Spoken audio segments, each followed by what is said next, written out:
I've been on the receiving end of verbal abuse from my stepson, Alex, who is my husband Mark's child from a previous marriage. I've kept it to myself, not wanting to upset Mark.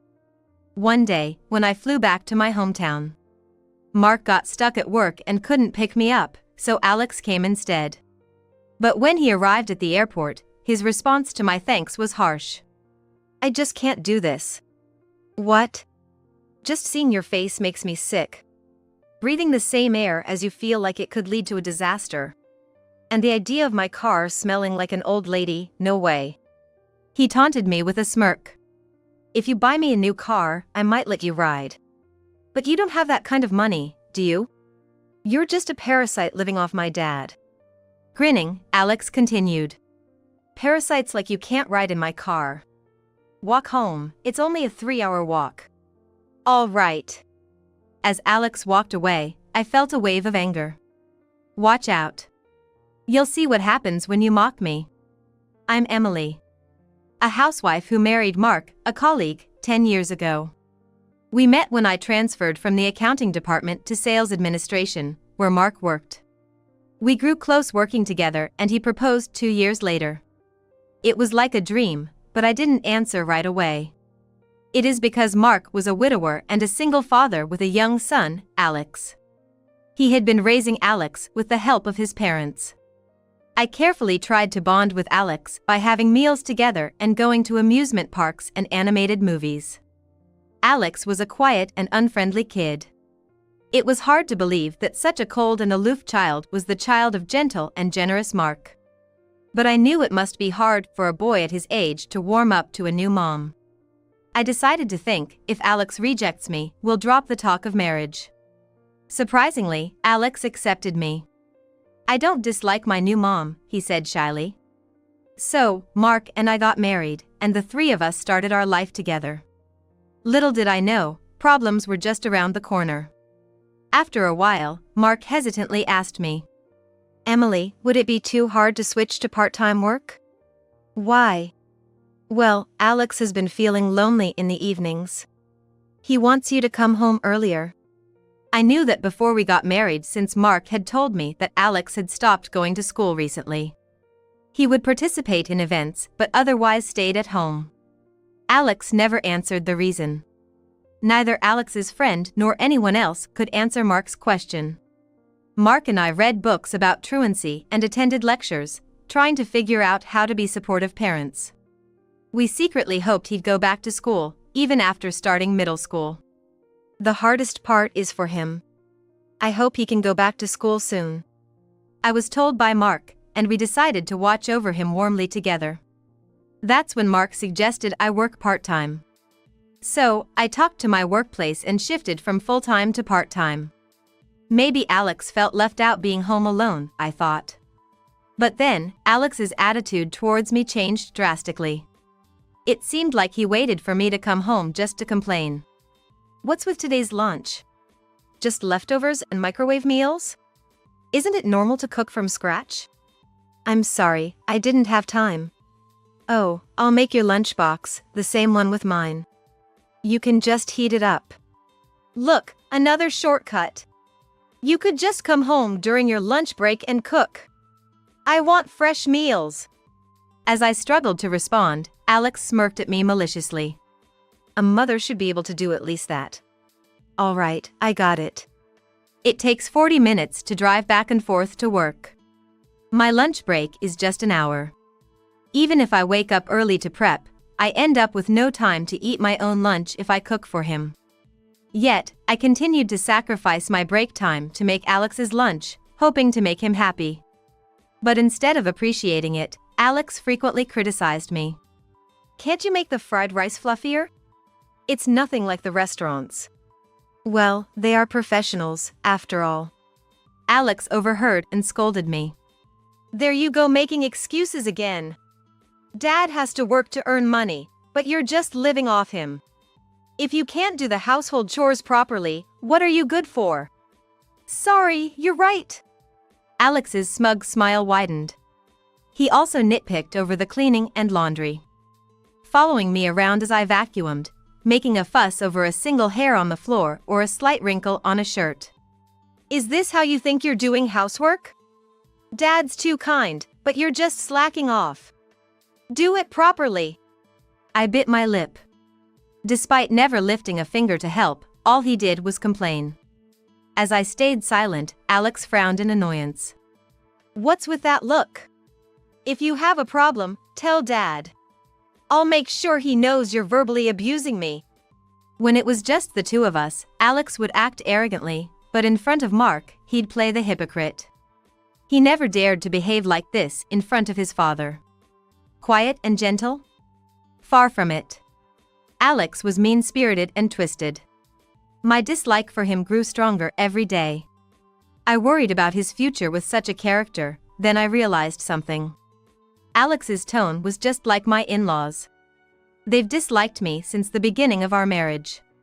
I remember once, when we dined out with them. I gently corrected Alex for eating loudly. After the dining finished, Mark left for the restroom. Once Mark left, my in-laws lashed out at me. You're just Mark's wife, not Alex's mother. How dare you scold him? You're a century too early to give opinions to Mark and Alex. Just silently take care of them. I still remember how Alex smirked beside his yelling grandmother. After Alex's mother passed away, my in-laws often came over to take care of young Alex instead of busy Mark. It was inevitable that he absorbed their views. I wondered if he spoke harshly to his friends too.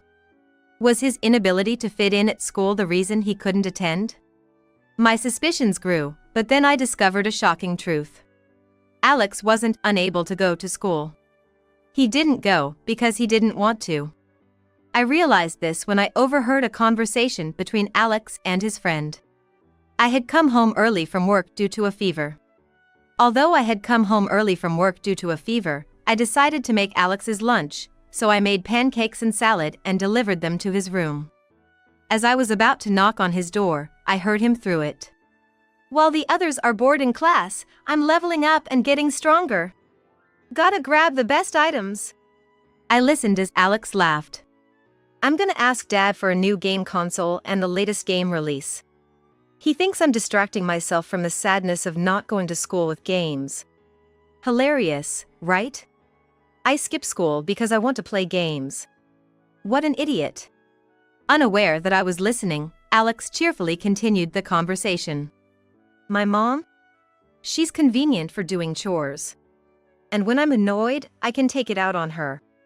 Lucky she married into this family. I felt dizzy. Thinking back, Alex's room was always filled with the sounds of video games. I couldn't believe Alex was skipping school just to play video games.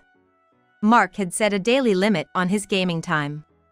So, by the time Mark gets home, Alex is always watching TV in the living room, pretending to be keeping his promise on the surface. It must be because his grandparents let him play games as much as he wanted from a young age. When I burst into Alex's room, he looked startled and hurriedly hung up the phone. Don't eavesdrop. I tried to stay calm as I spoke to him. Why don't you tell the truth? Mark is really worried about you. He thinks something happened at school. Alex glared at me. Leave me alone. Dad's just too serious about everything. He'd definitely forbid gaming. If you won't tell him, I will. Angry, Alex suddenly seemed to get an idea, smirking at me. He fiddled with his phone and then showed it to me triumphantly. Think you can go against me? I'll tell Dad you're cheating on him. I was taken aback by what appeared on the screen. It showed a scene of me having dinner with a male acquaintance at a high-end restaurant. I followed you secretly the other day.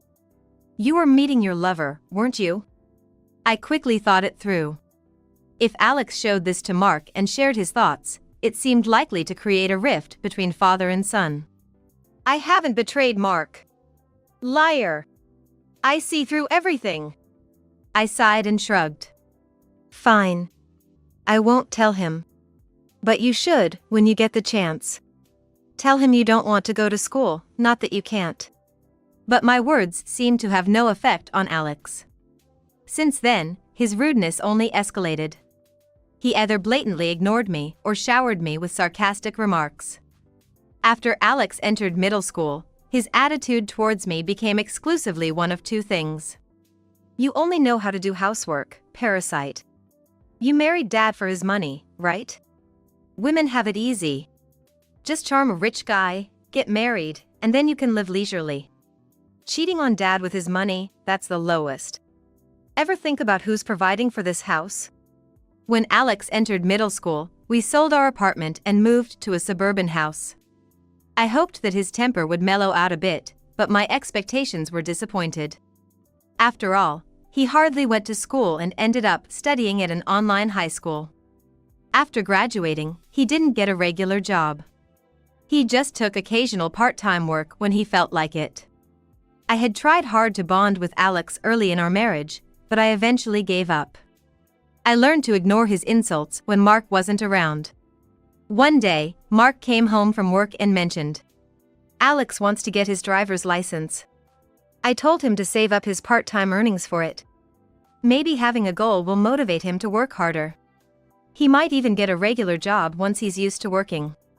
A few days after this hopeful conversation, my MIL arrived unannounced, grinning as she told Mark. I took care of the driving school enrollment for Alex. What? Once he gets his license, I'll buy him a new car. It'll be fun. Don't make decisions like that. I told him he had to pay for it with his part-time earnings. Mark, unusually agitated, was met with a nonchalant response from his mother. Alex needs our help, his salary isn't much. It's only right to support him. Mark, perhaps thinking it futile, stopped protesting further. As expected, Alex didn't work and instead went to driving school. After getting his license, he had his grandmother buy him a foreign car, which he used to drive around and boast to his friends. Like Mark, I lost the will to advise either my MIL or Alex, secretly just hoping he wouldn't cause any accidents. When I was accustomed to Alex's driving, I flew to my hometown to attend a friend's wedding. The next day, while on my way back by plane, I received a message from Mark. "Sorry. A mistake by one of my subordinates came up, and I have to work overtime. I don't know what time I'll be able to come home. I'm not good at driving." I had always asked Mark for a ride because I wasn't confident about making the round trip to and from the downtown airport. "It's okay, I'll catch a taxi," I replied. "It's too far to walk from the station to our house, especially after the last bus has gone." Then Mark sent an unexpected response. "Alex will come to pick you up at the airport. You don't like taxis, right?" I hesitated for a moment. He's coming to pick me up? That's nice, but the idea of being alone in the car with him is suffocating. "Alex wants to show off his driving skills." I chuckled softly. He does have his endearing moments. Then maybe I'll take him up on his offer. That's a good idea. I'll let Alex know. Shortly after, a message from Alex came through. "Wait in the lobby." It was a curt message, but I was happy. Maybe this would be a chance to close the gap between us. Eventually, the plane landed at the airport. I collected my baggage and headed to the lobby, pulling my suitcase. When I saw Alex in the distance, I stood up. "Thank you for coming to get me." As I thanked him, Alex smirked. "I just can't do this." "What?" I asked cautiously. "Is it because you drive roughly or something? I'm bad at driving too, so it's okay." "No, you idiot." Alex twisted his mouth. "Just seeing your face makes me feel sick. Breathing the same air seems like it could cause an accident. And the idea of my precious car smelling like an old lady, no way." As I looked confused, he continued. "If you buy me a new car, I might let you ride.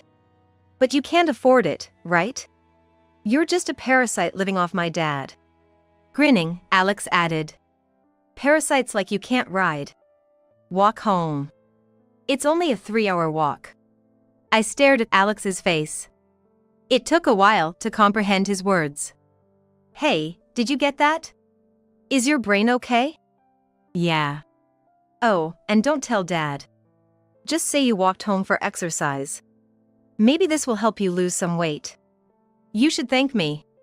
Laughing loudly, Alex walked away. As I watched his fading back, intense anger rose within me.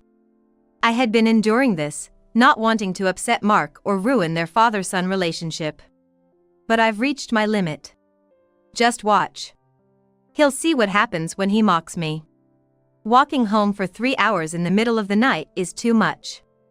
I don't like it, but I'll take a taxi home. About 10 minutes into my walk to the taxi stand, my phone rang. It was Alex. I ignored the call, but as soon as it went to voicemail, he called again. He kept calling persistently. The echoing ring in the empty hallway was so loud that I finally gave in and answered. Hello. Don't ignore me, answer quickly. What? If it's nothing, I'm hanging up. What did you tell Dad? Alex sounded almost hysterical. He must have really upset Mark. I just told him about your behavior. You had no business doing that. Where are you? On my way to the taxi stand. Then wait there. I'm coming to pick you up.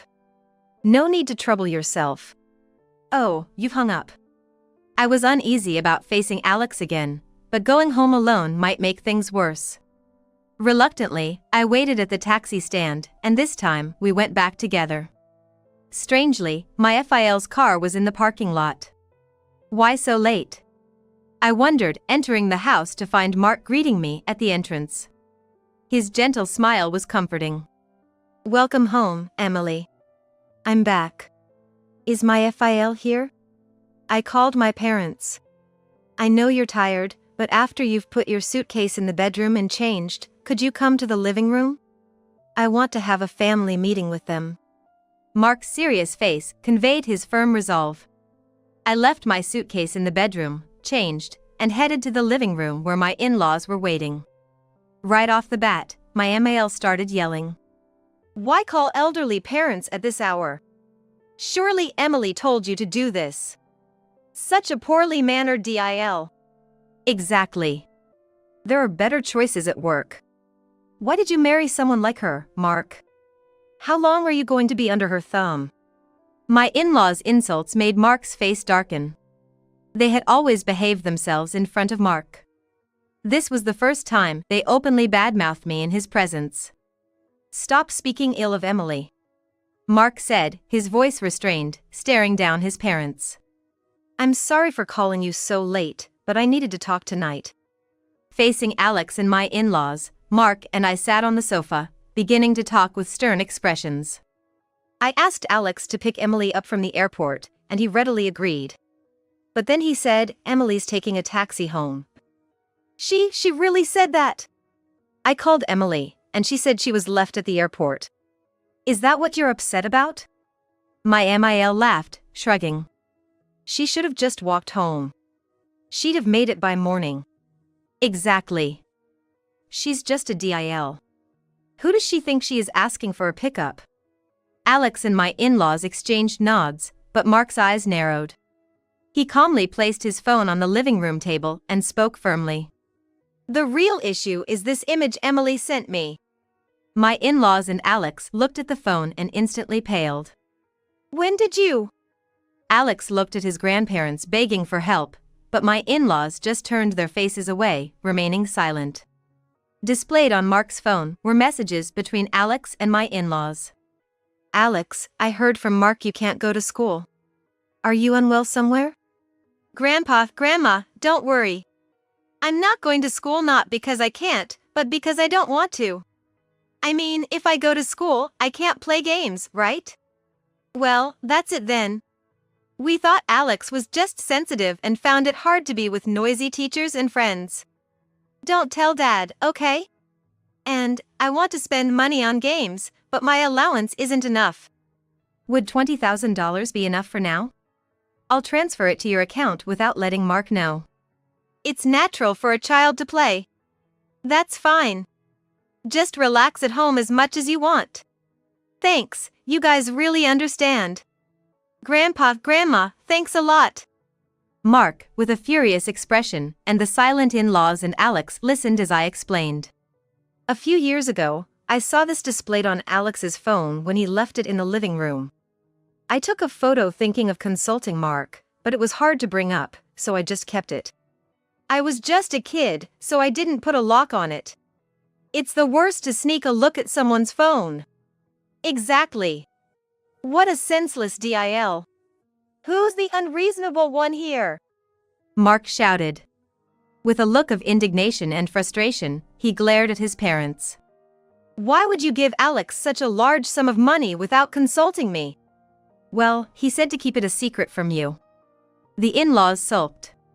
Giving a little pocket money to a grandchild is fine, right? That's not the point. The issue is the daughter-in-law snooping on Alex's phone. She's a stranger.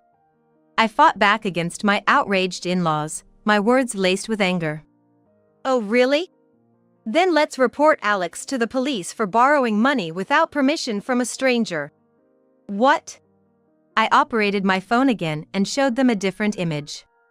It was a credit card statement I had previously photographed. Alex was the only one showing panic among the puzzled faces. $10,000 for game charges? Emily, what is this? Yes. That's the money Alex borrowed from me without permission. Nonsense! Alex wouldn't do such a thing! My MAL exclaimed, then covered her mouth in haste. Seeing Alex's pale face, it seemed they realized the truth. I was shocked when I checked my account balance and found it almost empty. I shrugged my shoulders. The statement showed it was all used for game content. Alex, you registered my card number for your online game payments without permission. We usually use Emily's card for household electronics. It's in the drawer of the bedroom with the PIN written down so I can use it immediately, as I tend to forget the numbers. Mark added. I never thought Alex would use it without permission. And why would you do such a thing when it's obviously going to be discovered? It's not a big deal, we're family. Alex yelled in frustration. The in-laws joined in. What's wrong with giving $10,000? It's nothing. Yeah, why does a daughter-in-law have to make such a fuss? You spoil Alex by letting him get away with everything. That's why he's become so self-centered. Mark raised his voice. He stood up impatiently, glaring at his parents and Alex. I appreciate you looking after Alex when I was busy with work. But it's wrong to give him lots of money and let him do whatever he wants. Alex, aren't you going to show any remorse for using your parents' money? The in-laws and Alex exchanged glances, their lips pursed in dissatisfaction. It's unfair to be criticized for spoiling our grandson. If there's a problem with Alex's upbringing, it's the mother's fault. Children learn by watching their mother. The DIL's upbringing is inadequate. Exactly, Emily, take responsibility. Pointed at by my FIL, I was speechless. My anger turned into laughter. There was nothing but to do so. Is it my responsibility, then? But it's true, isn't it? Suddenly, I noticed Mark's eyes glaring fiercely, his fists clenched in anger. Both of you always have so much to say. Emily married me, a man with a child, on her first marriage. Do you know what kind of resolve she had to come into this family? Mark. Everyone should be more grateful to Emily. Then, Alex, who had been silent with his mouth turned down at the corners, suddenly looked up as if he had an idea. With a smirking face, he addressed Mark. Dad, you really trust this Emily, huh? Of course. Annoyed, Mark responded, and Alex, with a full smile, proclaimed. This woman, she's been cheating. Yeah, maybe she still is. What? Cheating? I knew it, I had a feeling. Such a worthless woman. The in-laws became excited. Do you have proof? Of course. Just wait. As Mark frowned skeptically, Alex scrolled through his phone, hurrying to find the so-called proof. Ah, found it. Let's see. The in-laws peered eagerly at the screen. Alex, sitting back smugly and with a look of triumph, declared confidently. I'm smart, so I kept the photo from that time. Good job, Alex. Myphael condescendingly addressed Mark. You see now? Get rid of such a woman. If you need a wife just for housekeeping, you can find another. That's right. She should be grateful just to be in this house, but instead, she's acting like a mother. So annoying. Yeah. You're living off Dad and yet have the nerve to cheat, shameless. Alex joined in angrily. Dad, you really lack judgment. Next time you marry, find someone younger, prettier, and more obedient. 50-something, ordinary-looking, and sorry for being defiant. My anger boiled. So, get out, cheating woman. This is mine and Dad's house. I'm not cheating. I looked up at Mark, who seemed to understand and nodded. Peering at Alex's phone, then meeting my gaze, Mark sighed deeply. Alex, you followed Emily? Yeah. She dressed up and went out, not acting her age. It was a yearly dinner with a friend. Right, cheating with a man. A what? Confused, Alex and the in-laws looked at Mark, who wore a stern expression. December 20th, at the restaurant near the station. An old friend of mine, who works abroad, comes home for Christmas, so we eat together every year. He's been my friend for years and Emily's college classmate. It's only me and him in the photo, but Mark joined us after work. See, it's a table for 4. Oh, it's true. The in-laws scrutinized the phone screen, then glanced at Alex. Seriously? I kind of remember this guy. He's Dad's friend? Alex scratched his head and laughed it off. However, his complaints towards me didn't seem to end, and he pointed at me, hurling more insults. But still, she's living off Dad's money, right? Dad's paying the house loan too. Mael joined in. That's right. And yet she acts so high and mighty. Who does she think she is? I've never once thought of her as a mother. I actually wanted to oppose the marriage, but she forced her way into our house. No, you accepted me, and that's why we got married. What are you saying now? It's obvious she married Mark for his money. Mark, wake up. You're being deceived. Mark shrugged off his clinging mother and firmly stated. Alex asked for her to come home early, so she switched to part-time work. Have you forgotten? Was that so? I feel guilty for leaving all the household work to Emily while I'm busy with work. And you, who hardly works and just plays games at home, have no right to say anything. Mark glared sternly at Alex. Thanks to Emily, we can live in this spacious house. Be grateful to her. What?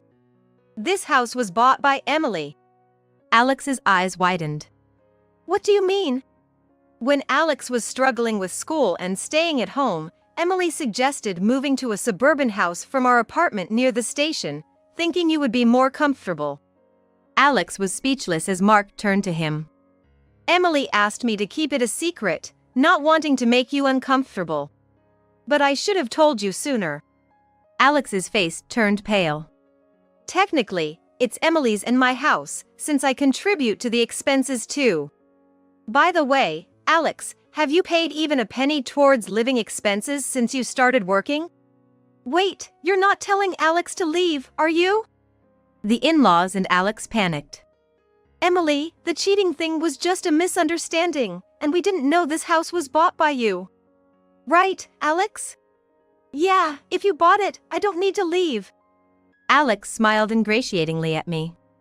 Let's forget about the past and get along, Mom. We're family, after all. Please forgive me.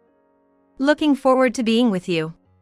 He smiled, trying to cozy up to me, but Mark finally lost his temper. How dare you say such shameless things? Mark's bellow made the in-laws and Alex tremble. If you care so much about Alex, then live with him. I refuse to take care of him any longer. From today, I cut ties with you. Don't ever show your faces again. You're so cold-hearted, Mark. You used to be so kind, but you've completely changed because of your wife. A father, yet so heartless. Mark glanced coldly at his lamenting in-laws. All right. Alex, come live with us from today. We'll live together. Thanks, Grandpa. Dad, you'll regret being so cold to your precious heir. Complaining, the in-laws and Alex left our house. Living with them, Alex's self-centeredness seemed to exasperate his elderly grandparents. Despite living with his elderly grandparents, Alex doesn't help with any household chores at all. Alex spends more time playing games than working, and when his part-time job earnings run out, he pesters his pension-living grandparents for pocket money. Mark, maybe you should take Alex back? Parents should take care of their children. Our pension and savings are getting devoured by Alex. Please, take him back. Later, the in-laws called Mark, begging him to take Alex back, but Mark immediately blocked their number. Half a year passed, and the $10,000 Alex had used from my account still hadn't been returned. When I contacted Alex, his response was astonishing. We're family, so it's not a crime. Don't you know that? It might not be a criminal offense, but I can sue you in civil court. What? You didn't know? If you don't pay, I'll take you to court. Perhaps scared by my threat, the next day $10,000 was deposited into my account. Of course, Alex didn't have that kind of money, so it seems his grandparents covered the cost for him. However, Alex had no intention of repaying them and continued to laze around at his parents' home without working. This caused even more strife between Alex and his grandparents.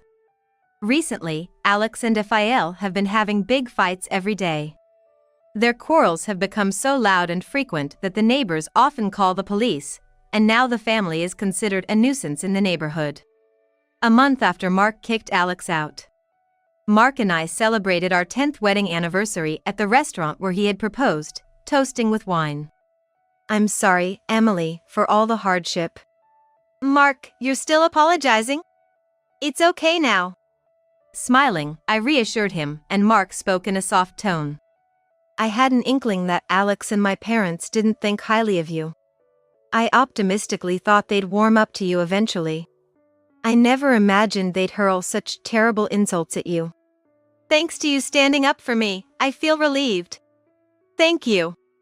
Mark immediately retorted as I expressed my gratitude with a smile. Of course.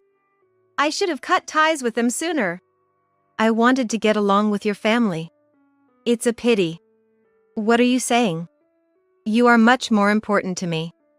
I was warmed by Mark's kind words and gentle smile. I felt grateful to be married to him. Though I never managed to connect with Alex and the in-laws, I resolved to continue growing old with Mark.